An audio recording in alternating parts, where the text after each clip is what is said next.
আমরা যারা আছি দুনিয়া এবং আখিরাতে সফল হতে চাই, কে কে দুহাত তুলে আল্লাহকে দেখাই। তাকবীর, কোরআনের আলো, হাদিসের আলো। যে ব্যক্তি তাওবা করে, তাওবাকারী ব্যক্তিকে আল্লাহ রাব্বুল আলামিন নিজেই ভালোবাসেন। আল্লাহ বলেন, ইন্নাল্লাহা ইউহিব্বুত তাওয়াবিনা ওয়া ইউহিব্বুল মুতাতাহহিরিন। জোরে বলি আল্লাহু আকবার। আল্লাহ বলতেছেন, যেই ব্যক্তি তাওবা করে আর যেই ব্যক্তি পবিত্রতা অর্জন করে, আমি আল্লাহ তাকে ভালোবাসতে থাকি। সুবহানাল্লাহ। অন্য একটি জায়গায় আল্লাহ রাব্বুল আলামিন বলেন, ওয়াতুবু ইলাল্লাহি জামিআন আইয়ুহাল মুমিনুনা লাআল্লাকুম তুফলিহুন। জোরে বলি আল্লাহু আকবার। আল্লাহ বলতেছেন, বান্দা সফল হতে চাও, দুনিয়া এবং আখিরাতে সফল হতে চাও, তাহলে তওবা করো। তাহলে কি করো?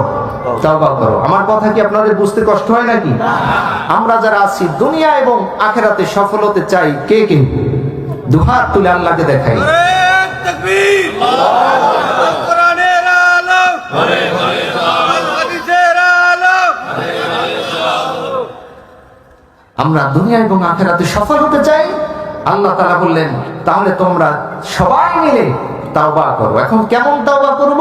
আল্লাহ বলছেন, তাওবাতান নাসুহা, একনিষ্ঠ খালেস তাওবা করো। এখন তাওবাতান নাসুহা এর তাফসীর কি? অনেকেই বলে যে নাসুহা নামক একজন ব্যক্তি ছিল, উনি যেমন তাওবা করছে তেমন তাওবা করতে হবে। আসলে এটার ব্যাখ্যা কিন্তু এটা না। তাওবাতান নাসুহা হলো, এর ব্যাখ্যায় তাফসীরে ইবনে কাসিরের মধ্যে আল্লামা ইবনে কাসির রাহমাতুল্লাহ আলাইহি তিনি বলছেন, তাওবাতান নাসুহা আই তাওবাতান সাদিকাতান জাজিমাতান, সত্যনিষ্ঠ সুদৃঢ় সত্য তাওবা, এটার নাম হচ্ছে তাওবাতান নাসুহা।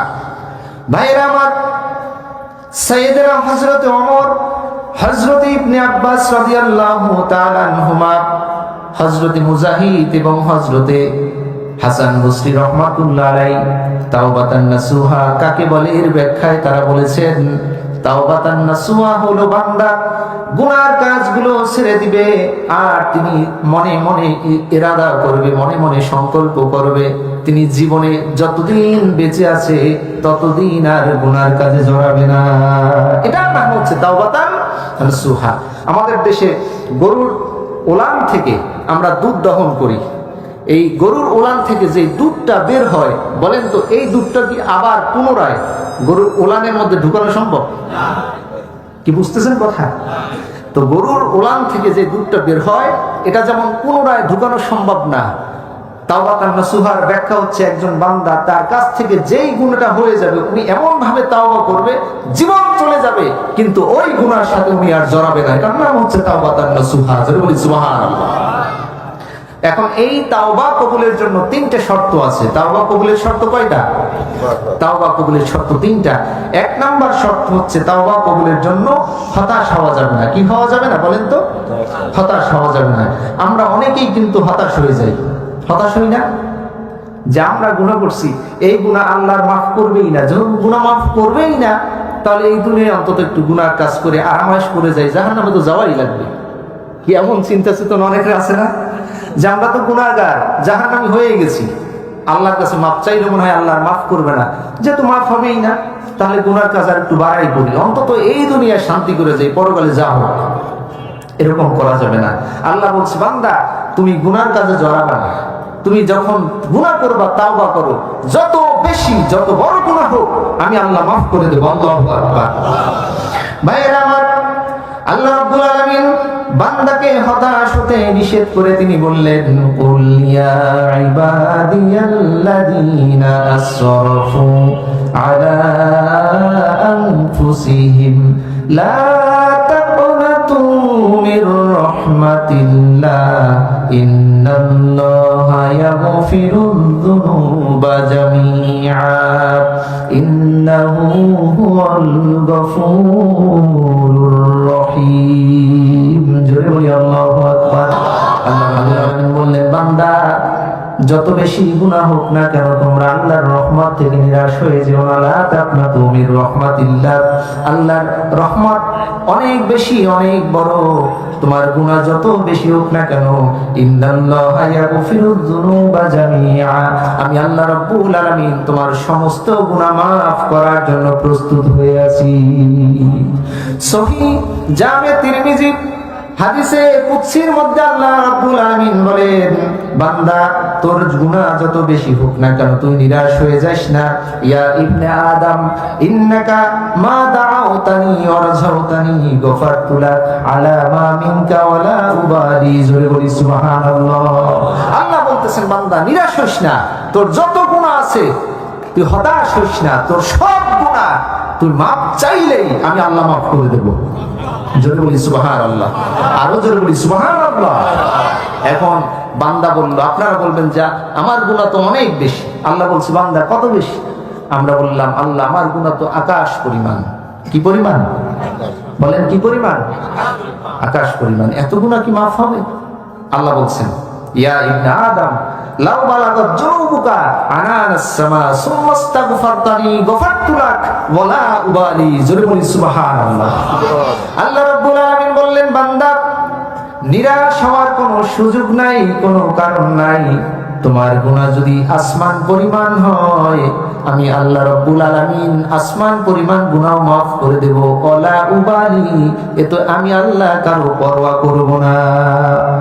বান্দা বলল, আল্লাহ আমার গুনাহ তার থেকেও বেশি, আমার গুনাহ আসমান জমিন ব্যক্তি, আমার গুনাহ হচ্ছে আসমান জমিন সমপরিমাণ। আল্লাহ রাব্বুল আলামিন বলেন, তোমার এত বেশি গুনাহ যদি হয় তারপরও নিরাশ হয়ো না, এত বেশি গুনাহ আমি মাফ করব। যদি তোমার আমলনামায় শিরকের গুনাহ না থাকে, আমি আল্লাহ রাব্বুল আলামিন তুমি যদি পাহাড় পরিমাণ, তুমি যদি আসমান এবং জমিন পরিমাণ গুনাহ নিয়ে আমার সামনে হাজির হও, আমি আল্লাহ রাব্বুল আলামিন আসমান এবং জমিন পরিমাণ দয়া নিয়ে তোমার সামনে হাজির হব। তুমি যদি আসমান এবং জমিন পরিমাণ গুনাহ নিয়ে আমার সাথে তুমি সাক্ষাৎ করো, দেখা করো, আমি আসমান এবং জমিন পরিমাণ দয়া নিয়ে তোমার সামনে আমি হাজির হব। সুবহানাল্লাহ। কতটা গুনাহ আল্লাহ মাফ করবে শুনবেন। একজন ব্যক্তি, বুড়া একজন লোক, মুসনাদে বাজ্জারের মধ্যে হাদিসটি এসেছে, একজন বৃদ্ধ লোক, দাড়ি পেকে গেছে, চুল পেকে গেছে, সাদা হয়ে গেছে, সারাটা জীবন গুনার সাথে উনি কাটায় দিয়েছে, জীবনে কোনো ভালো কাজ করে নাই, দাড়ি চুল পেকে গেছে। এখন হুজুরের কাছে আসছে, হুজুরের কাছে এসে বললেন, হুজুর জীবন ভর শুধু গুনার কাজই করেছি, নেকের কাজের সাথে কোনোদিন আমি জড়াই নাই। যেখানে মদ সেখানে আমি, যেখানে জুয়া সেখানে আমি, যেখানে জেনা সেখানে আমি, যেখানে হত্যা সেখানে আমি, যত পরিমাণ গুনাহ আছে, যত ক্যাটাগরির গুনাহ আছে, সব গুনাহ আমার আমলনামায় আছে। আমি এখন কি করব? আমি আপনার দরবারে এসেছি, আমি আপনার দরবারে এসেছি, কারণ আল্লাহ রাব্বুল আলামিন বলেছেন, ওয়ালাউ আন্নাহুম ইয যালামু আনফুসাহুম জাউকা ফাস্তাগফিরুল্লাহা ওয়াস্তাগফারা লাহুমুর রাসূল লাওয়াজাদুল্লাহা তাওয়াবার রহিমা। জোরে বলি আল্লাহু আকবার। বান্দা যদি গুনাহ করো, তোমার গুনাহগুলো মাফ করানোর জন্য নবীজির দরবারে চলে যাও। নবীজি যদি তোমাদের পক্ষ থেকে আল্লাহর কাছে মাফ চায়, লাওয়াজাদুল্লাহা তাওয়াবার রহিমা, আল্লাহ রাব্বুল আলামিনকে অবশ্যই তোমরা তাওবাকারী হিসেবে পেয়ে যাবে। জোরে বলি সুবহানাল্লাহ। হুজুর আমি এসেছি আমার গুনাহগুলো মাফ করানোর জন্য। আল্লাহর নবী বললেন, ও গুনাহগার বৃদ্ধ লোক, তুমি তোমার গুনাহ মাফ করানোর জন্য তাওবা করো। লোকটা বলল, হুজুর আমি জীবনে যত ক্যাটাগরির গুনাহ করেছি সব গুনাহ এক তাওবায় কি মাফ হবে? আল্লাহ নবী বললেন, সমস্যা নেই, মাফ হবে, কারণ আল্লাহ বলছেন, ওয়া হুয়াল্লাযী ইয়াকবালু তাওবাতা আন ইবাদিহি ওয়া ইয়াফু আনিস সাইয়্যাত। বান্দা যদি তাওবা করে আল্লাহ তার গুনাহগুলো মিটায় দেবেন, কোনো সমস্যা নাই, তুমি তাওবা করলেই গুনাহগুলো মাফ হয়ে যাবে। সুবহানাল্লাহ। এখন লোকটার বিশ্বাসই হচ্ছে না যে তার জীবনের এত গুনাহ খালি তাওবা করলেই মাফ হবে। হুজুর এটা বলছে, ওনার বিশ্বাসই হয় না। বুঝেন নাই কত বড় গুনাহগার? উনি আবার হুজুরকে বলতেছেন, ইয়া রাসূলুল্লাহ আপনি মনে হয় বুঝতে পারতেছেন না যে আমার গুনার পরিমাণ কত বেশি। হুজুর বললেন, বলো। বলো তোমার গুনাহ কত? সেই দাড়ি পাকা, চুল পাকা সেই বৃদ্ধ লোকটা বলতেছে, ইয়া রাসূলুল্লাহ, আমার গুনাহ এত বেশি, আমার গুনাহগুলো যদি দুনিয়ার সব মানুষের উপর সমান ভাগে ভাগ করে দেওয়া হয়, তাহলে এই দুনিয়ার সব মানুষের উপর আল্লাহর গজব নামবে। হুজুর বোঝেন আমার এত গুনাহ? আল্লাহ নবী বললেন, ইয়া আব্দাল্লাহ, লা তাখাফা ওয়া লা তাহজান, ইন্না রাব্বাকা লাগফুরুর রহিম। আল্লাহু আকবার। হুজুর বললেন, হতাশ হওয়ার কারণ নাই তো। ইয়া আব্দাল্লাহ, ও আল্লাহর বান্দা, লা তাখাফ ওয়া লা তাহজান, তোমার ভয় পাওয়ার কারণ নাই, দুশ্চিন্তা করার কারণ নাই। ইন্না রাব্বাকা লাগফুরুর রহিম, নিশ্চয়ই তোমার আল্লাহ গফুরুর রহিম। সুবহানাল্লাহ। বৃদ্ধ লোকটাকে আল্লাহর নবী বললেন, তুমি আমার সাথে তাওবা করো, আস্তাগফিরুল্লাহ, বলেন আমার সাথে, আস্তাগফিরুল্লাহ রাব্বি মিন কুল্লি যামবিন ওয়া আতুবু ইলাইহি, লা হাওলা ওয়ালা কুওয়াতা ইল্লা বিল্লাহিল আলিয়্যিল আযীম। আর আমার সাথে পড়ো, আশহাদু আল্লা ইলাহা ইল্লাল্লাহু ওয়াহদাহু লা শারীকা লাহু ওয়া আশহাদু আন্না মুহাম্মাদান আবদুহু ওয়া রাসূলুহু। লোকটার সাথে, লোকটা আল্লাহর নবীর সাথে তাওবা করলো আর কালিমা শাহাদা পড়লো। আল্লাহর নবী বললেন, তোমার জীবনের সমস্ত গুনাহগুলো আল্লাহ এই মুহূর্তে মাফ করে দিয়েছে। লোকটা আশ্চর্য হয়ে হুজুরের দিক তাকাই আছে। হুজুর কয় কি, এত গুনাহ, শুধু কালিমা শাহাদাত পড়লাম আর তাওবা করলাম, আল্লাহ মাফ করে দিয়েছে।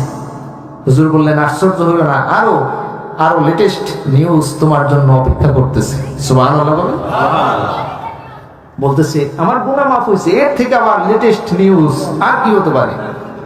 আল্লাহর নবী বললেন, ইয়া আব্দুল্লাহ, ও আল্লাহর বান্দা, তোমার গুনাহ তো মাফ হয়েই গেছে।